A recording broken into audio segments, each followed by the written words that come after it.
Pour revenir sur le rapport entre l'écrit et l'oral, qui a déjà été souvent abordé dans notre chaîne, que ce soit dans mes vidéos personnelles ou dans les cafés philo McDo que j'anime, il y a, vous savez, moi je suis toujours en train de repenser et de reconsidérer ce que j'ai dit.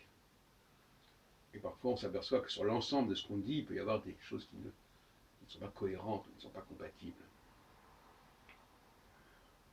Des gens qui ne font pas du tout ce travail d'harmonisation de leur propre pensée et qui tiennent des propos complètement décalés les uns par rapport aux autres. Avant l'oralité, il a dû exister ce qu'on pourrait appeler la plasticité, c'est-à-dire le recours à des signes visuels, à des images, à des icônes, à des fresques. On pense aux fresques préhistoriques.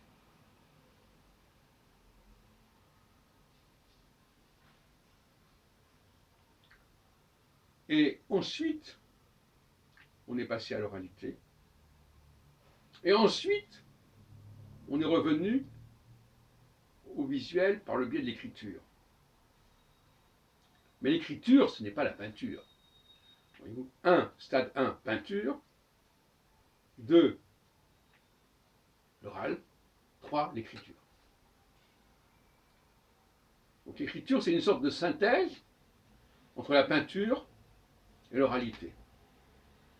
Parce que l'écriture permet de retrouver l'oralité en amont. Mais le premier stade, c'est le stade de la gravure. La gravure, graver des signes sur des supports. Et je crois que ça reste valable aujourd'hui. Le code de la route, par exemple, a une influence considérable. La question des feux verts, feux rouges, c'est du visuel. J'ai remarqué par exemple que dans les autobus à Paris, on avait beaucoup de mal à faire que les gens ne montent pas par les accès qui n'étaient pas prévus pour cela. Eh bien, on a résolu le problème en mettant des sens interdits sur les portes où il ne fallait pas entrer. Donc on a résolu le problème, non pas en demandant au chauffeur de dire ne montez pas ceci ou cela, mais en mettant des signaux. Par ailleurs, ça c'est en passant, on a remarqué qu'il valait mieux que les instructions orales soient le fait d'enregistrement et non pas d'une prise de parole vivante du conducteur. Et là aussi, il y a quelque chose d'assez amusant dans cette façon de fonctionner, si on peut dire.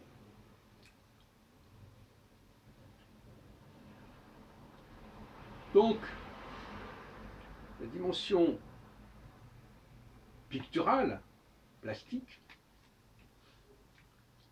est plus primaire que la dimension musicale. Car l'une, c'est plutôt dans le domaine de l'espace, la musique est dans le domaine du temps. Et d'une certaine manière, si on prend par exemple les cathédrales, je pense notamment à l'incendie de Notre-Dame, les cathédrales, les églises sont des monuments plastiques, des monuments visuels. Et donc ce visuel qui n'est pas écrit, l'écriture c'est un aspect très particulier du visuel, même presque résiduel. D'ailleurs, l'alphabet, au départ, représentait des objets, par exemple l'alphabet hébraïque qui passait d'ailleurs en grec, mais sans qu'on traduise, alpha, bêta, gamma, et l'alphabet bête, c'est la maison, c'est la pièce dans les langues sémitiques. Dalet, delta, c'est la porte. Donc, la maison, reste un objet visuel.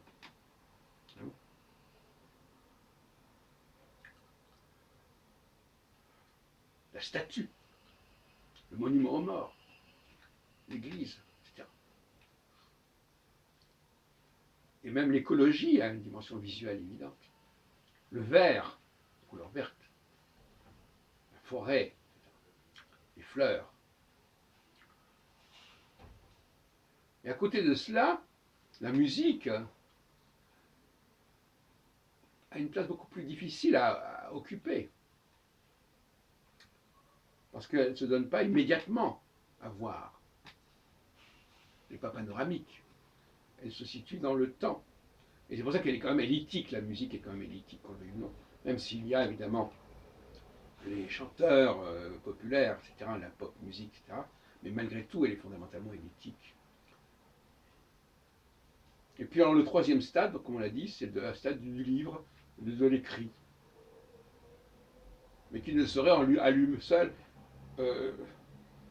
incarner la totalité du visuel, c'est évident. Donc le visuel précède l'oral, mais l'écrit succède à l'oral.